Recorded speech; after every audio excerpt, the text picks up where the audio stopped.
Very good morning to all. Welcome you back in the today's lecture, which is related to the public finance, or you can say the financing for the irrigation project. Now we are going to study how the various banking activity are involved into the providing irrigation finance. First of all, you have to understand what is the irrigation facility. Irrigation facility is nothing but to provide the artificial water supply to your land, but for that you require the huge amount of investment for launching the irrigation facility in your farm. You know, there are 55% land till today is not covered by the irrigation facility. Our farmer is depend upon the gamble of monsoon, right? So various public sector banks and nationalized bank took the steps to provide the finance for the irrigation project. Even that the public authority government also provide the various schemes or the provision for launching for providing the finance for the irrigation purpose. First of all, you have to understand what is the meaning of irrigation. Irrigation means the artificial water supply, or you can say management of the water in your farm. There are the two types of irrigation facility actually required for the farmer. Sometimes it is on the small basis, is nothing but the minor irrigation, and if the land holding capacity is more, then he have to adopt the large irrigation facility, means big irrigation facility. For that you have to you can say the set up the pipes in your farm.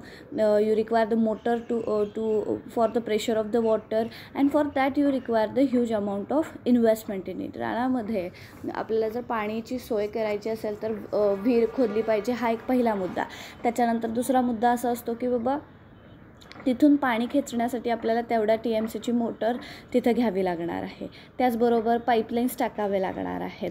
म्हणजे हे जे काही आहे काम, याच्यासाठी huge investment तिथं तुम्हाला लागते. आणि मग वेगवेगळ्या बँका तिथं इरिगेशन फॅसिलिटीसाठी मोठ्या प्रमाणावर कर्ज देताना दिसतात. 1969 RBIनं त्यांच्यावर जे काही कंपल्शन लावलेलं किंवा गव्हर्नमेंट ऑफ इंडियानं जेव्हा 14 मेजर बँक्सचं नॅशनलायझेशन केलं, तेव्हा त्यांच्यावर एक मोठं कंपल्शन असं लावलेलं होतं की you have to provide a 50% loan for the agriculture activity. Means they are providing loan not only to the agriculture purpose but for the required facilities for the agriculture as well, and hence the various loans for the irrigation is to be kept aside. The fund for it is kept aside. Now we are going to study what is the irrigation loan. It is the type of term loan, right?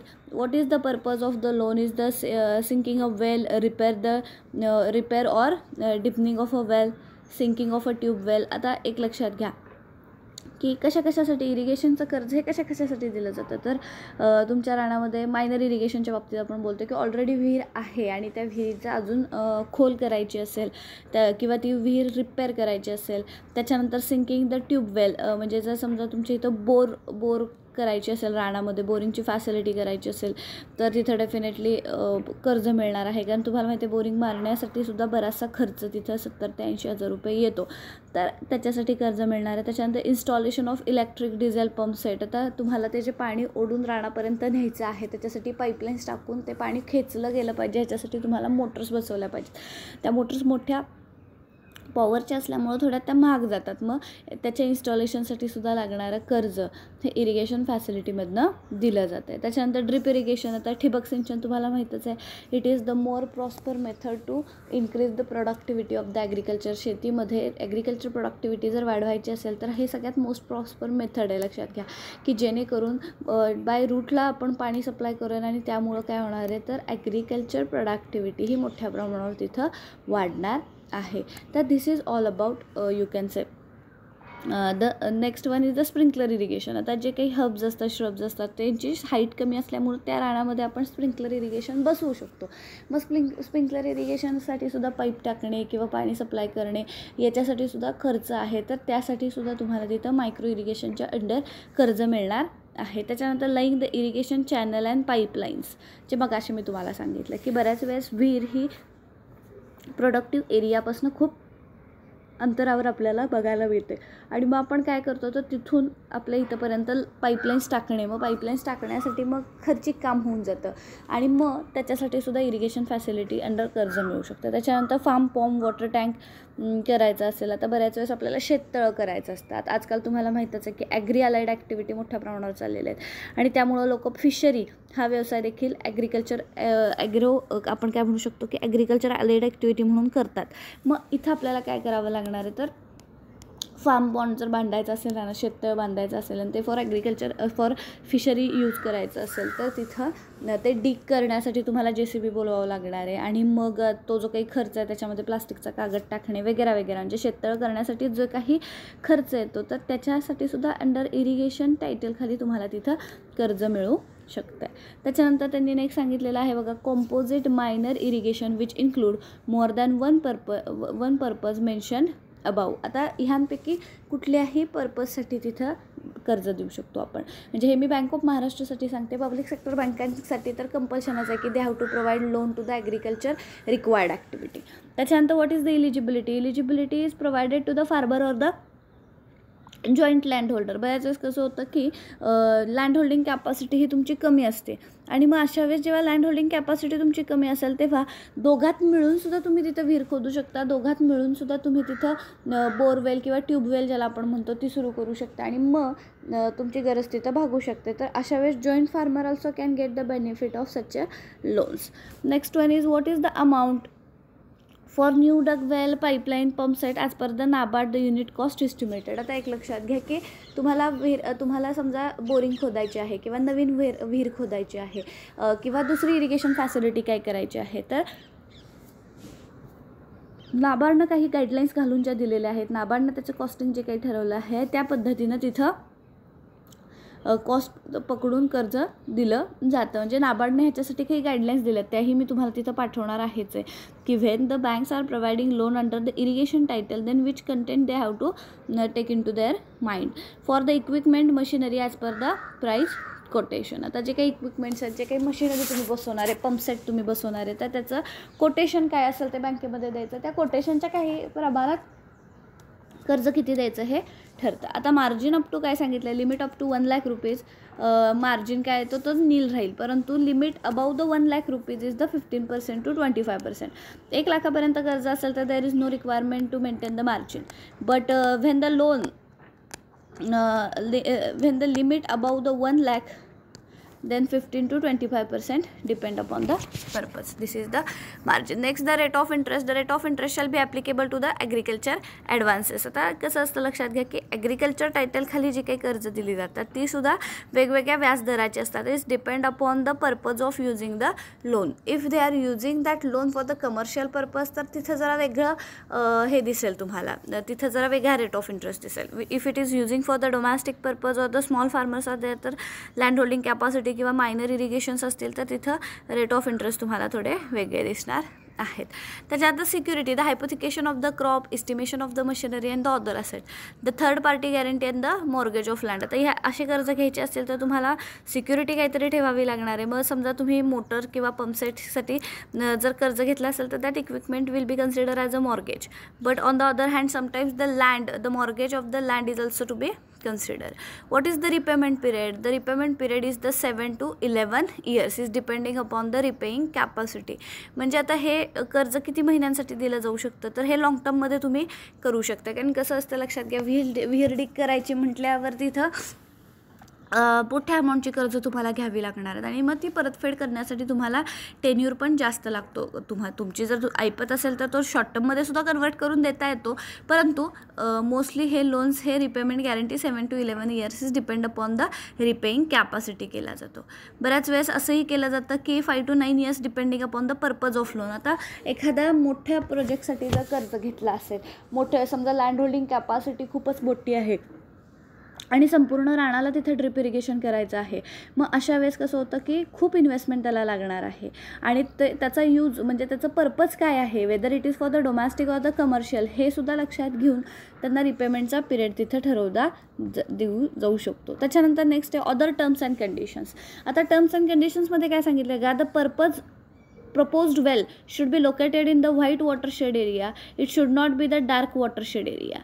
आता जे काही टर्मिनॉलॉजीज तिथे सांगितलेले आहेत की जी विहीर तुम्ही खोदणार आहे, it should be in a white watershed area.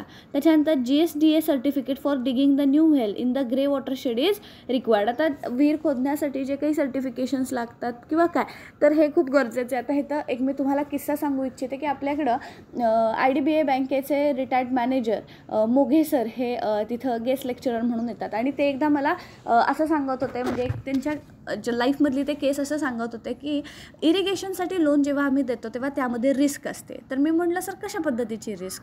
तर ते म्हणले की एकदा मी मॅनेजर असताना मला एका व्यक्तीनं विहिरीसाठी कर्ज मागितलं आणि ते कर्ज मागणारा जो काही म्हणजे व्यक्ती होता तो एका फ्लड ड्रॉट एरियातला माणूस होता. ड्रॉट म्हणजे दुष्काळी एरिया. तरी पण म्हटलं आता त्यानं कर्ज मागितलं आहे तर माझ्या ओन रिस्कवर, मॅनेजरला काही राईट असतात म्हणून त्यांनी त्यांच्या ओन रिस्कवर त्यांना कर्ज सँक्शन केलं. आता त्यावेळेस काही एवढी फॅसिलिटी नव्हती, लक्षात घ्या.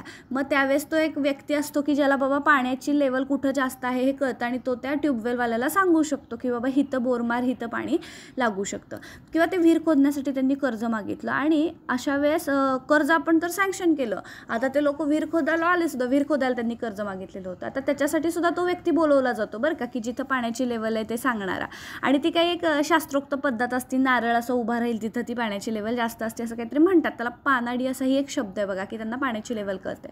आणि ह्याच्यावर काही त्या साहेबांचा विश्वास नव्हता. साहेबांचं म्हणणं की आपण कर्ज देतोय, समजा विहीर डिग केली आणि पाणीच नाही लागलं तर आपलं लोन गेलं ना पाण्यामध्ये. म्हणजे तो माणूस देईल पण कसं काय, विषय काय होणार की त्याला जर पाण्याची लेवलच लागली नाही तर सगळे पैसे पाण्यातच जाणार आहेत. म्हणजे हे एक टेन्शन मॅनेजरच्या डोक्यात होतं. तरीसुद्धा त्यांनी रिस्क घेऊन त्याला फ्लड एरिया ड्रॉट एरियामध्ये कर्ज सँक्शन केलं आणि विहीर खोदली आणि नशिबानं पाणी लागलं. म्हणजे असे सुद्धा बऱ्याच वेळेस तुम्हाला प्रॉब्लेम येऊ शकतात ॲज अ मॅनेजर म्हणून, की तुम्ही एखाद्या माणसाला कर्ज देता डिगिंग वेल आणि समजा त्यानं त्या पर्पजसाठी कर्ज वापरलं आणि समजा हेच झालं नाही, पाणीच लागलं नाही, तर अशा वेळेस the problem of repayment will be arises. Okay, so that the GSDA certificate for digging the well, the new well in the grey watershed is required.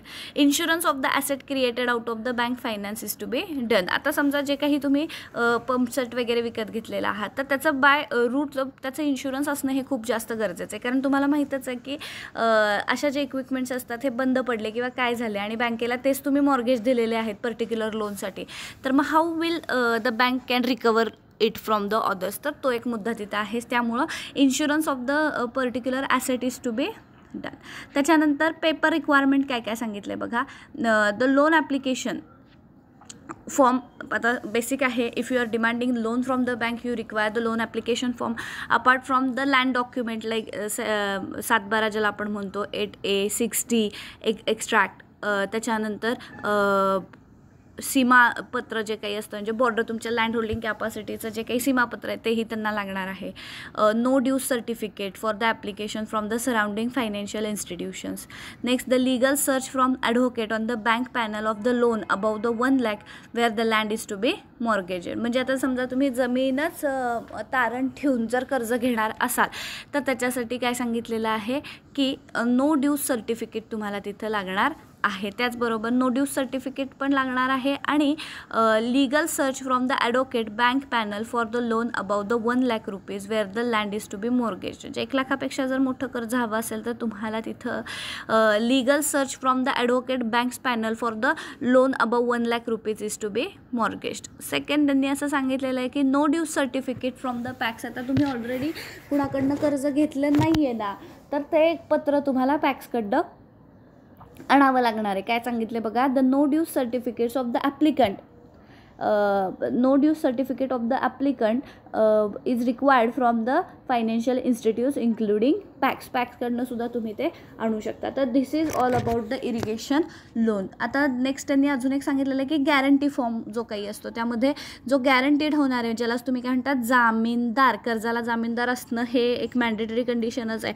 मग जामीनदार जो कोण होणार आहे त्यालासुद्धा काय काय लागणार तर त्याला त्याचे 7/12 उतारे 8A PACS dues certificate of the guarantor agriculture हे सुद्धा तिथं लागणार आहे. म्हणजे तुम्ही ऑलरेडी त्या माणसाला गॅरंटेड केलेलं नसावं कुठल्या आधीच्या लोनला, हे सुद्धा एक तिथं ज्याला आपण म्हणतो NOC तिथं आपल्याला लागणार आहे. म्हणजे this is the type of irrigation loan and the main purpose behind to launching such a type of loan is to provide the financial assistance for the agriculture activity. आणि नाबार्डनं जसं तुम्हाला सांगितलेलं आहे की if you looking for increasing you can say the productivity of the agricultural area, then you should definitely definitely choose the activity which is required for the agriculture. त्यामुळं मग irrigation असू दे, क्रॉप लोन असू दे, warehouse, कालच्या लेक्चरला आपण warehouse बघितलं की बाबा किमान स्टोरेज फॅसिलिटी असली पाहिजे, कोल्ड स्टोरेजेस तिथं असले पाहिजेत. आणि दुसरं जे काही सांगितलं की इरिगेशन, कारण आजकाल तुम्ही नुसतं जर पावसावर डिपेंड राहिलात तर it will definitely affect the productivity. So that you should have you should manage your own irrigation facility in your farm which will help you to avoid the uncertainty of the monsoon. म्हणजे पावसाची ही अनिश्चितता जी काही आहे त्याच्यावर आपलं dependency ही तुम्ही तिथं कमी करू शकता with the help of launching irrigation in your farm. तर this is all about, this is the loan structure given by the bank of Maharashtra. Okay, here we are. आता इथं सुद्धा आपल्याला नाबार्डनं मायक्रो इरिगेशनसाठी काय फंडिंग ठेवलेलं आहे ते तुम्हाला तिथं बघता येऊ शकतं की नाबार्ड काय म्हणतं आहे. The micro irrigation fund with the corpus of 5,000 rupees crore has been operationalized in the NABARD from the 2019 to 20. The Ministry of Agriculture and Farmer Welfare, the Government of India, is the nodal ministry. The objective of the fund is facilitate the state government effort in the mobilizing additional resources for expanding coverage under micro irrigation and incentive its adoption. It beyond the purpose of PMSK means प्रधानमंत्री किसान योजना जी काही आहे त्याच्या under सुद्धा हे funding तिथं केलं जातं. आता आपण PMKSY जी योजना आहे ती सुद्धा इरिगेशनशी रिलेटेड कोणती आहे तीही आपण तिथं बघणार आहोत.